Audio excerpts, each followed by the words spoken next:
जमीयत उलेमाए हिंद के अध्यक्ष मौलाना महमूद मदनी ने इस्लाम को लेकर बयान दिया।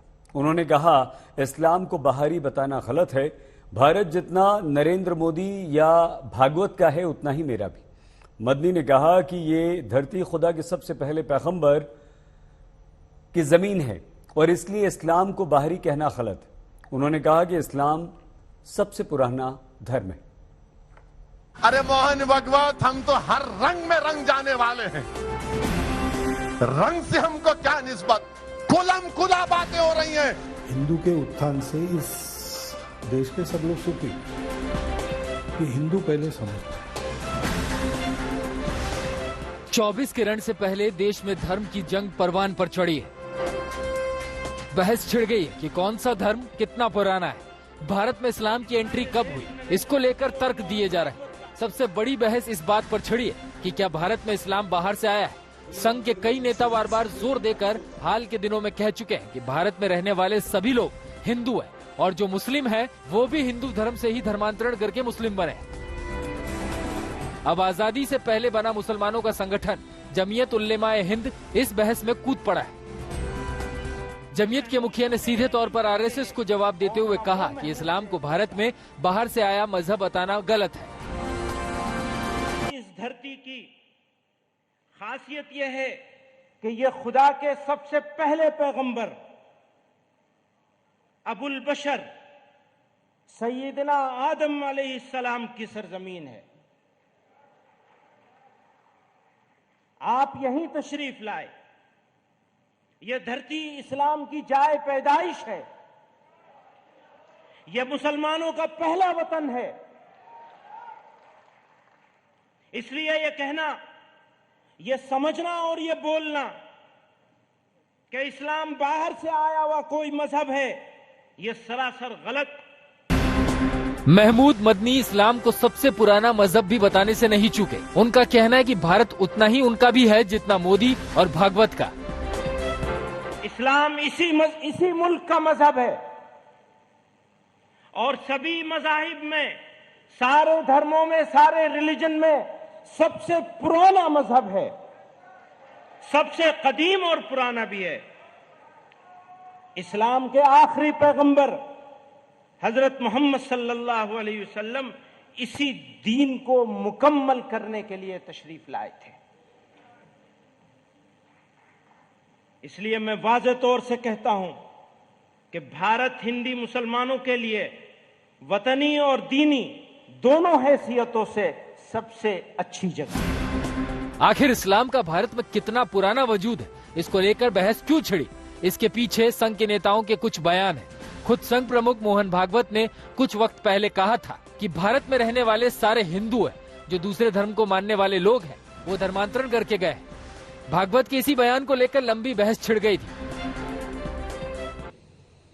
आप देखेंगे हिंदुओं की संख्या कम हो गई, हिंदुओं की शक्ति कम हो गई या हिंदुत्व का भाव कम हो गया। इतिहास सिद्ध, तर्क सिद्ध, अनुभव सिद्ध बात है, भारत हिंदुस्तान है। हिंदू और भारत अलग हो नहीं सकते। भारत को भारत रहना है तो भारत को स्व का अवलंबन करना पड़ेगा, हिंदू रहना ही पड़ेगा। और हिंदू को हिंदू रहना है तो भारत को एकात्म और अखंड बनना ही पड़ेगा। संघ के बयान पर जमीयत ने जो प्रतिक्रिया दी है, लेकिन इससे पहले आक्रामक रुख रखने वाले ओवैसी भी इस मुद्दे को उठा चुके हैं। भागवत के बयान के तुरंत बाद ओवैसी ने इस बात पर एतराज किया था। आप आखिर इतना डरते क्यों हैं मुसलमानों से? आप आखिर इस भारत की डाइवर्सिटी से क्यों डरते हैं? भारत के प्लूरलिज्म से क्यों डरते हैं आरएसएस वाले? भारत के इन डिफरेंट कल्चर से क्यों डरते हैं आप? क्यों डरते हैं आप? बताइए ना हमको। हमारा कल्चर या भारत का कल्चर जो सब मिला हुआ है, आप बोलते नहीं एक ही कल्चर होना चाहिए। क्या हो रहा है फिर? ये आजादी का अमृत उत्सव मना रहे हैं और मोहन भगवत ये कह रहे हैं।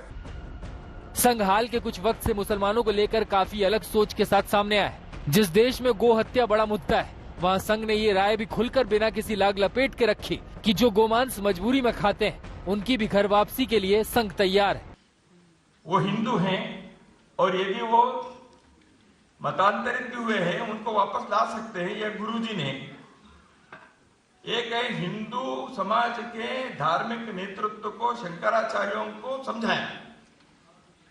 ठीक है, वो गोमांस खाए होंगे मजबूरी से, लेकिन किसी कारण से वो गए तो दरवाजा नहीं बंद कर सकते, इसलिए वो घर के अंदर आ सकते, घर वापसी उनको करवा सकते हैं। जमीयत के बयान में अब कुछ सियासी लाइन भी दिख रही है, लेकिन जहां तक मोदी सरकार का ताल्लुक है तो उसने बार बार जोर देकर कहा है कि वो सबका साथ, सबका विकास में यकीन करती है। आज भी महमूद मदनी के बयान के बाद यूपी के मुस्लिम मंत्री दानिश अंसारी सामने आए और कहा कि देश में सभी जातियां और मजहब बराबर है और मोदी सरकार सभी को साथ लेकर चलने का काम कर रही है। हम सभी देश के कोई भी जाति धर्म के मजहब के लोग हों, सबके लिए देश बराबर है और हमारे प्रधानमंत्री नरेंद्र मोदी जी, हमारे मुख्यमंत्री योगी आदित्यनाथ जी इसी सोच को आगे बढ़ाते हैं। आपने देखा कल नरेंद्र मोदी जी ने यहाँ पे ग्लोबल इन्वेस्टर समिट का उद्घाटन किया और इसके बाद वो मुंबई में गए जहाँ मुस्लिम समाज के एक हमारे यूनिवर्सिटी का भी उन्होंने उद्घाटन किया। तो उन्होंने दर्शाया कि विकास, समाज, ये सब साथ चलना चाहिए और ये सब हमारे समाज का अहम अंग है। जमीयत ने भले ही सीधे तौर पर संघ के नेताओं के बयान के जवाब में बयान दिया हो, लेकिन ये साफ है कि 24 का चुनाव करीब आते आते जमीयत सियासी तौर पर भी सक्रिय हो रहा है। रामलीला मैदान में जमीयत ने आज ही एक बड़ा कार्यक्रम किया। इससे जो मुद्दे उठाए गए उनसे साफ है कि जमीयत की लाइन सियासी भी है। आज के सम्मेलन में कई प्रस्ताव पास किए गए।